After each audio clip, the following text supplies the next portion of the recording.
Assalamualaikum warahmatullahi wabarakatuh. Perkenalkan, nama saya Nur Alfia dengan NIM 191430070. Mahasiswa semester 5 jurusan Asuransi Syariah B. Dan di sini saya akan menjawab pertanyaan dari Ibu. Yang pertama itu jelaskan prinsip-prinsip asuransi sosial. Nah, di dalam materi kelompok 3, prinsip-prinsip asuransi sosial itu terdapat di pasal 19 ayat 1. Nah, kurang lebihnya itu ada 4. Yang pertama, prinsip asuransi sosial itu yang pertama adanya kegotong royongan antara muda atau tua, antara miskin atau kaya, antara tinggi atau rendahnya status seseorang. Nah, di sini mencerminkan bahwa tidak ada perbedaan ya. Jika kita mengikuti asuransi sosial itu kita tujuannya untuk saling tolong menolong tanpa melihat status. Yang kedua itu ke seperti kepesertaan yang bersifat wajib dan tidak selektif. Yang artinya itu di dalam asuransi sosial itu peserta wajib dan harus mempunyai etikat baik. Nah, yang ketiga itu iuran berdasarkan upah. Nah, di dalam asuransi sosial ini iuran atau pembayaran premi itu dilihat dari pembayaran upah atau bisa dilihat dari gaji seseorang. Jadi bisa disesuaikan ya. Yang keempat itu ada tidak mencari keuntungan atau kekayaan tersendiri bagi perusahaan, karena di sini sifatnya untuk tolong menolong. Jadi perusahaan tidak mengambil untung, tidak mencari keuntungan. Nah, pertanyaan yang kedua adalah jelaskan macam-macam asuransi sosial yang ada di Indonesia. Yang pertama itu ada PT Askes. PT Askes adalah asuransi yang diperuntukkan untuk karyawan pabrik. Gunanya untuk ketika terjadi suatu kecelakaan atau terjadi sakit, karyawan pabrik ini sudah ditampung oleh pihak asuransi. Nah, yang kedua itu ada jam sostek atau BPJS. BPJS itu termasuk asuransi yang umum sekali di Indonesia, yaitu diperuntukkan untuk masyarakat agar mempermudah masyarakat itu mendapatkan jaminan sosial.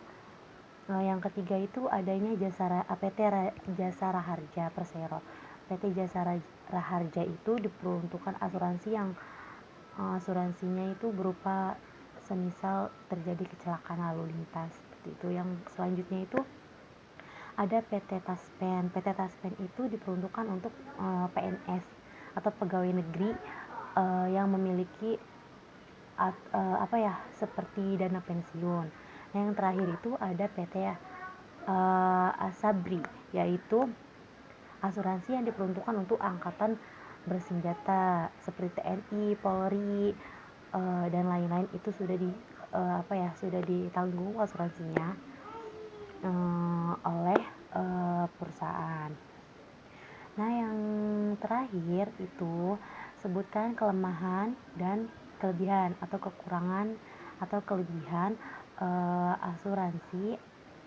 asuransi sosial.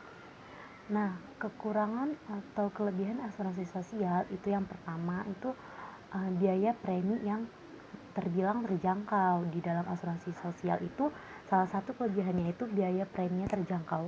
Mengapa? Karena di dalam asuransi sosial itu pembayaran premi itu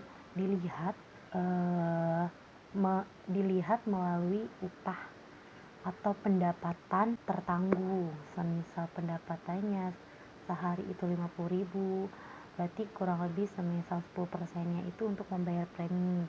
Jadi tidak memberatkan, asuransi sosial ini tidak memberatkan pengikutnya atau tertanggung itu, karena pembayaran preminya itu yang cukup terjangkau dan terbilang murah. Jadi yang antara yang kaya dengan yang miskin itu berbeda pembayaran preminya karena dilihat dari pendapatannya. Yang selanjutnya itu kekurangannya. Kekurangan dari asuransi sosial ini adalah nilai nilai pertanggungannya itu kecil, karena mungkin semisal contohnya gini, ketika kita masuk rumah sakit, misalkan tertanggung masuk rumah sakit. Nah, asuransi sosial ini punya patokan tersendiri ya. Jadi semisal biaya sudah terlalu besar itu atau apapun itu, uh, biaya pengobatan atau menebus obatnya itu pakai uang sendiri jika terlalu besar, sudah mencapai tingkatnya gitu. Nah, demikian pemaparan materi saya. Kurang lebihnya mohon maaf. Assalamualaikum warahmatullahi wabarakatuh.